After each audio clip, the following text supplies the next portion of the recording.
I want to take us to a story about a little company called Apple. 10 years ago, Apple had 45 days cash in the bank. Universally, every single analyst on Wall Street predicted they would go bankrupt. 100% they said Apple could not survive. The company had no new products, it had a plethora of Macintoshes, and not enough people were buying Macintoshes to make the company successful. And yet, if we look at the company today, it's a dramatic success. So the first thing you'd say is under the old rules, they must have somehow found their core and gotten very focused on it. And what we can see from this slide is actually just the opposite. What saved Apple was starting to understand that the Mac couldn't save Apple. The product that had launched them in their first wave of success had sort of run its existence. And it had gotten to the point that the people that wanted it had it, but it had been eclipsed by some other products in the marketplace and by a lot of market shifts. Things were very different in the world, and people didn't need Macs. And so what Apple did was it started to think differently about what could its future be. And as it started thinking differently, it started to realize that one of the things it had to do was get into some new markets. And the first one they got into was actually the market for the iPad. I'm sorry, the iPod. The iPod and music. So how does this happen? Well, the first thing you have to realize is you have to say, I am going to move beyond my core.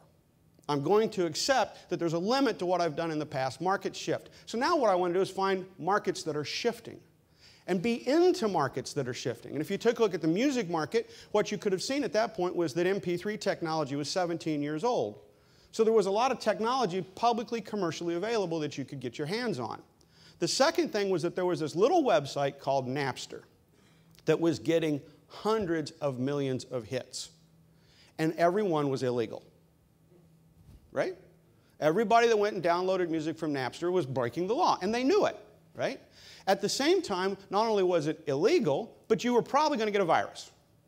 It was just a matter of how many songs you downloaded before you got the virus, but you were going to get a virus. So here you had the primary delivery engine for digital music was actually an illegal website. How risky is it to say, I wonder how I'd do if I made it legal? Doesn't sound terribly risky, does it? It's a new market, it's a new business. The current players aren't really in the business. The only guy out there doing it is a kid on a college campus in San Jose, and he's breaking the law. So maybe if I went out and figured out how to do it legally, all of those illegal operations could become legal, and we could see how big that market could become. And then you have the beginning of the iPad. I keep saying iPad. I'm addicted to this, right? You have the beginning of the iPod and the iTunes. But then we see the company fast forward again. They get asked by Motorola if they would do them a favor. The head of Motorola is a new CEO, and he says, we've got this extraordinarily successful product called the Razr. We think that we should put an MP3 player in it. The people at Apple said, well, we're not sure why anybody would want an MP3 player in their phone. And Motorola says, well, we just think it's a good idea. So they said, well, okay, what's in it for us? They said, well, we will show you everything about how a phone works if you show us everything about how the music works, and we'll try to figure out how to put this product together. So Apple says, well, that sounds like a good idea. I would like to know. I'd like to know. So they come in and they learn from Motorola everything about the cell phone business. Motorola gets out of that a product called the Rocker. Everybody bought one, right? Didn't go over very well, just like Apple predicted, because they said, we know the music business, we don't want anybody to want that product. But what they did do then was take and go back to Cupertino, and they started thinking about what can I do with a cell phone? Where can I go? Well, Motorola had smartphones.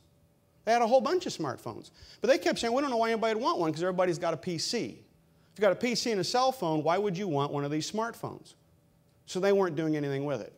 And Apple started saying, well, wait a minute. What do people really want? Right? What could you do? And you see them bring out the iPhone. Same thing starts happening whenever people start talking about PCs. They say, everybody's got a PC. We can get a netbook for $500. And so they said, well, but do you really want a netbook?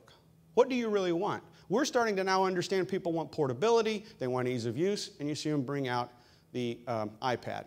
And look what it does for revenues. Right? These are not inherently businesses that Apple knew anything about. There was nothing in the background of Apple in 2001 that you would have said to yourself, oh, great, this company's ready to launch itself off into the consumer business. They didn't have any access to Best Buy or any of those kinds of electronic stores. They had no products in those stores. They didn't have any musicians. They didn't own a record library. By the way, Sony did, right? Other people had that stuff. But they said, there's a market opportunity. Let's develop that opportunity. And consistently developing new market opportunities has skyrocketed the revenues at Apple.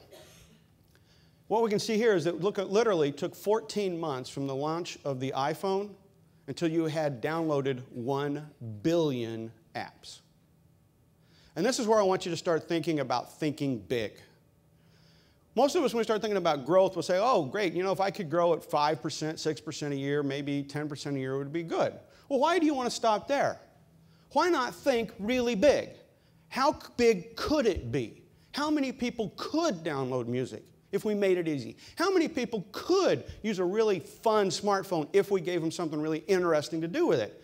And you can see the ability to start changing the market. You actually can become the market shift, right? You can now start to move the market off into the new direction, like Apple, 1 billion downloads in 14 months.